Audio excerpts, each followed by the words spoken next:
کہانیاں بھی تاریخ بدلتی ہیں۔ کیا آپ نے کبھی سنا کہ کسی کہانی نے تاریخ بدل دی ہو؟ نہیں؟ کیوں؟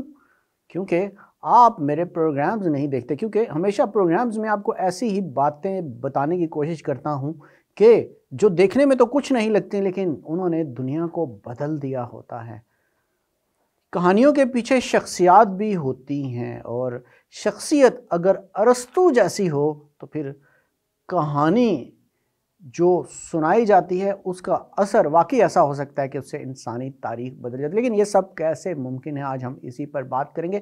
ناظرین، میں ہوں زید ملک اور آپ دیکھ رہے ہیں پروگرام سراغ رساں۔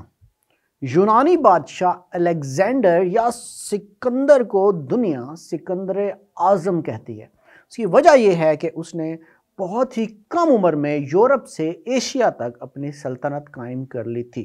محض 32 سال کی عمر میں مرنے سے پہلے سکندر نے یونان کے صدیوں پرانے دشمن فارس کو گھٹنے ٹیکنے پر مجبور کر دیا تھا، اور تہذیبوں کا مرکز کہلائے جانے والے مشرق وسطیٰ میں اپنی حکومت قائم کر لی تھی۔ سکندر کے عظیم بننے اور کامیابی حاصل کرنے میں ان کے استاد ارسطو کی تعلیم کو کلیدی حیثیت حاصل رہی۔ آپ یہ جانتے ہیں کہ ارسطو نے سکندر کو کیا سکھایا؟ ارسطو نے سکندر کو ایک کہانی سکھائی تھی، اور یہ کہانی حقیقت اور فسانے کے امتزاج سے بنی تھی۔ یہ کہانی ٹرائے کی جنگ کی کہانی تھی، جس کا یونانی شاعر ہومر نے اپنی رزمیہ ایلیڈ میں مفصل ذکر کیا۔ یہ کہانی انسانی جذبات کا نچوڑ ہے۔ اس میں عشق و محبت ہے، نفرت ہے، یہ رزم کی داستان ہے اور بزم کی بھی۔ اس میں انسانوں کے کارناموں کا بیان بھی ہے اور ان کی ناکامیوں کا ماجرا بھی۔ ایلیڈ ایک ایسا رزمیہ ہے جس نے سکندر کو جیت کے جذبے سے سرشار کر دیا۔ انہوں نے ٹرائے کی جنگ سے یونانی بادشاہوں کی یکجہتی اور جنگی حکمت عملی سیکھی اور پھر دنیا پر فتح حاصل کی۔ کہانیاں ہماری تہذیب و ثقافت میں پیوست ہوتی ہیں۔ مشرق سے مغرب تک اور شمال سے جنوب تک دنیا کے ہر گوشے میں اور انسانی تہذیب کی ترقی کے ہر دور میں قصہ گوئی موجود رہی ہے۔ بچپن میں ہم نے اپنی دادی نانی سے کہانیاں سنی، بادشاہوں اور ملکاؤں کی کہانی، الف لیلا کی کہانیاں، 7 بہنوں کی کہانی، علی بابا 40 چور کی کہانی، سندباد کی کہانی اور پنچ تنتریہ کلیلہ ودمنا کی کہانیاں وغیرہ۔ ہر کہانی سے ہمیں ایک سبق ملتا ہے۔ اس کے علاوہ الفاظ کا ذریعہ اس دور کا خاکہ کھینچا جاتا ہے تاکہ اس دور کے رسم و رواج، عادات و اطوار اور دیگر چیزوں کی معلومات ملے۔ قصہ گوئی کا رواج ہر دور میں رہا۔ عرب ممالک میں الف لیلا کی کہانیاں رہی ہیں تو انڈیا میں پنچ تنتر اور مہابھارت اور رامائن جیسی رزمیہ داستانیں ہیں۔ کہانیاں صرف کتابوں کی زینت نہیں بلکہ ان کی انسانی زندگی میں بھی قدر و قیمت رہی ہے۔ ارسطو کا کہنا تھا کہ ادب اور کہانیاں صرف انسانوں کی تفریح کے لیے نہیں بلکہ انسانیت کا سبق سکھانے اور قاعدے قانون بنانے میں بھی اہم کردار ادا کرتی ہیں۔ ان کے علاوہ شاعری انسانی جذبات کی عکاسی کرتی ہے اور ہمیں بہتر انسان بنانے میں کردار ادا کرتی ہے۔ یہ نہیں ہے کہ دنیا بھر میں ادب کی ابتدا رزمیہ سے یا اس دور کے بادشاہوں کی شکست و فتح کی کہانیوں سے ہوئی۔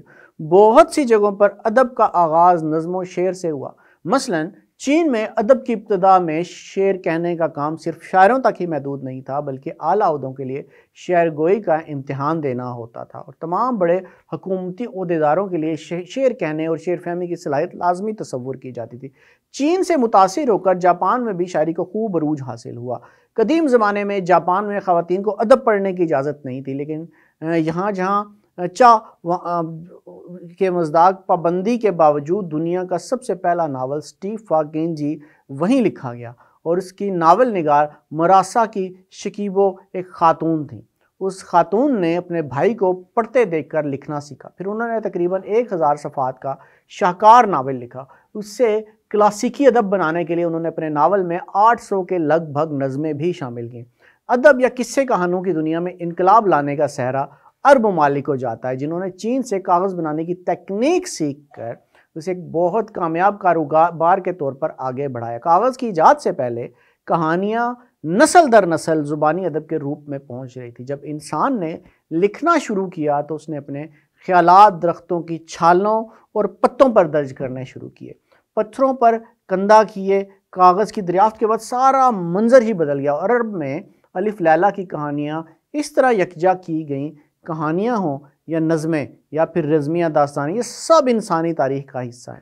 بحشت اور جہنم کا تصور بالکل مذہبی ہے، لیکن اطالوی شاعر دانتے نے اسے بہت ہی خوبصورت انداز میں اپنی تصنیف ڈیوائن کامیڈی میں پیش کیا ہے. کاغذ کی ایجاد نے ادب کو تحفظ فراہم کیا اور اسے یکجا کرنے کا کام کیا. پرنٹنگ کی ایجاد اسے گھر گھر پہنچانے کا باعث بنی. پرنٹنگ کے بعد ناول لکھنے کا رواج پروان چڑھا، خاص طور پر خواتین کے لیے ناول بڑے پیمانے پر لکھے جانے لگے. نئے ابھرتے ہوئے ممالک نے اپنی آزادی کے لیے جدید ناول کا استعمال کیا. دراصل سیاسی آزادی کے لیے ثقافتی آزادی بہت عام ہے اور ناول اس کی مکمل آزادی دیتا ہے. جو ٹیکنالوجی میں ترقی ہوئی، لوگوں تک ادب کی رسائی بڑھ گئی، اس میں تعلیم کی بڑھتی ہوئی سطح نے بھی اہم کردار ادا کیا. زیادہ قارئین پیدا ہونے لگے تو زیادہ کہانیاں لکھنے والے بھی آنے لگے. آج مختلف قسم کی کہانیاں لکھنے اور پڑھنے والے موجود ہیں. آج ہم انٹرنیٹ کے دور میں رہ رہے ہیں. ایک کلک پر دنیا بھر کا ادب ہمارے سامنے آ جاتا ہے. اگرچہ تمام چیزوں کی آن لائن دستیابی کا کتابوں کی اشاعت پر اثر پڑا، لیکن اس سے کہانیاں سننے اور سنانے والوں کے جنون میں کوئی کمی نہیں ہے. خواہ کوئی ہاتھ میں کتاب لیے پڑھتا نظر نہ آتا ہو، لیکن سب کے پاس ایسے گیجٹس ہیں جس کے ذریعے جب چاہے پڑھ سکتا ہے. لہٰذا ہم کہہ سکتے ہیں کہ ڈیجیٹل ورلڈ میں ہم ادب لکھنے کا ایک نیا آغاز کر رہے ہیں. زمانہ خواہ کتنا ہی کیوں نہ بدل گیا ہو، راجا رانی تبدیل ہو گئے ہوں، لیکن قصے کہانی کا دور جاری ہے اور کہانی کی حکومت ہمارے دلوں پر قائم ہے اور رہے گی.